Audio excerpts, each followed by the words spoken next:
Welcome my friends. Thank you very much for visiting my house.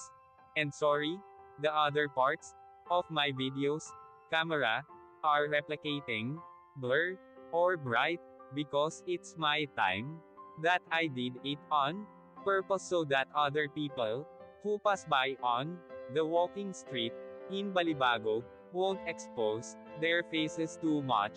I hope you're kindly understanding my video. Now, sit and listen the history of the walking street, and I will also show you what is happened inside the walking street. If you have been here, please watching the beautiful sight at the walking street Fields Avenue, Balibago, Angeles City. Fields Avenue, Balibago, Angeles City. Fields Avenue is the name of a major street running through Balibago, area of Angeles City, in the Philippines. It is the center of the red light district and the bar scene of the biggest entertainment district of the Philippines. Fields Avenue in Balibago, Angeles City. The name derives from the common military practice of naming roads adjacent to airfields as Field Street or Field Avenue. Originally, the name referred to the Clark Air Base and was Clark Field Avenue. The name evolved to become Fields Avenue. History: Fields Avenue, Balibago, Angeles City, Pampanga, Philippines. Philippines was an American colony from 1898 to 1946. Bars on Fields Avenue. Catering to the single American defense personnel who worked in the adjacent Clark Air Base, first emerged in 1940. During 1940s and 50s, there were only 3 such bars just outside the main gate of the air base. By early 1960s, the Fields Avenue developed as a street lined with several bars. From November 1955 to April 1975, America fought Vietnam War. As the number of American troops in this war grew, more and more forces were deployed at Clark Air Base or routed through it. This led to a pro-life ration of bars, live bands, and prostitution, the latter mostly by young Filipina women, most of them either teenagers or 18 hanggang 55 years old. By the 1970s, there were more than 150 bars and prostitution joints along Fields Avenue.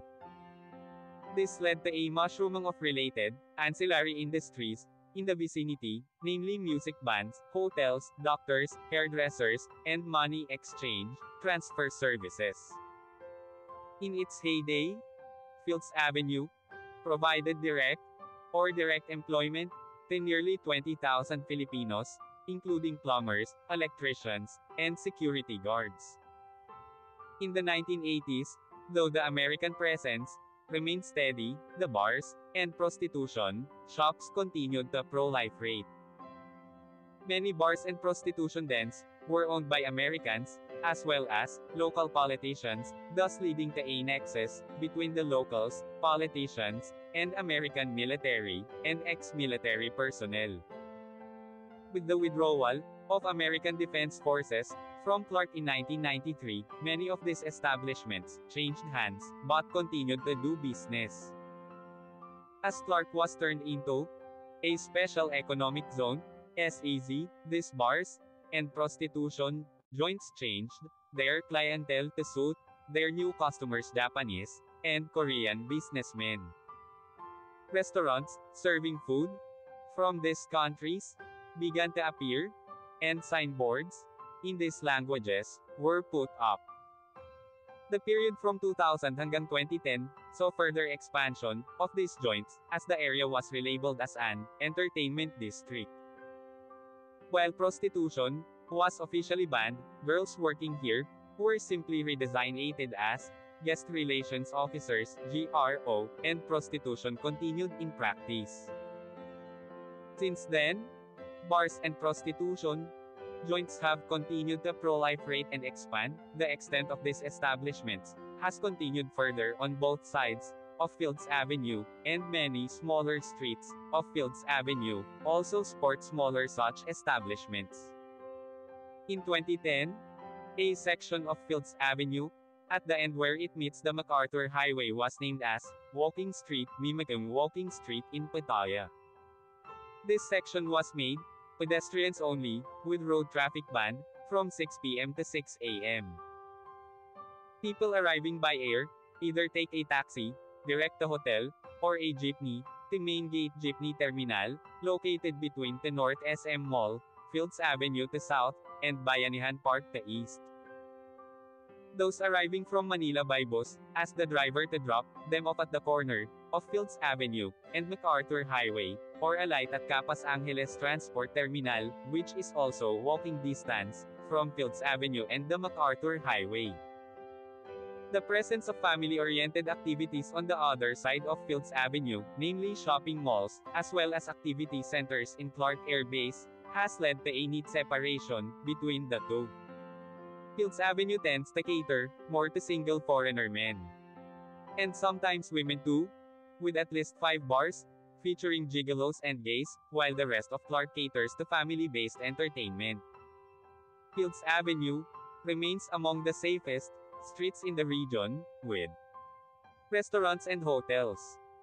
Fields Avenue has the largest density of hotels in Philippines, catering to all budgets, from a large number of 2-star and 3-star hotels, right up to a select few luxurious 5-star hotels. Many of the bars and hotels in Fields Avenue have restaurants attached. Fields Avenue has among the largest variety of restaurants in Philippines, with cuisines ranging from European, continental, Japanese, Korean, Australian, and a select few restaurants serving Indian, Arabic, and Filipino food. Restaurants tend to have long opening hours, most of them open late and close late, up to 4 a.m., though a reasonably number of them open early, around 7 a.m. A few restaurants are open 24 hours. Most Filipino and international fast food chains including McDonald's, KFC, and Jollibee have at least one branch along or near Fields Avenue. 24 Hours Police Station is located in the center of Fields Avenue. Thank you so much. See you my next video.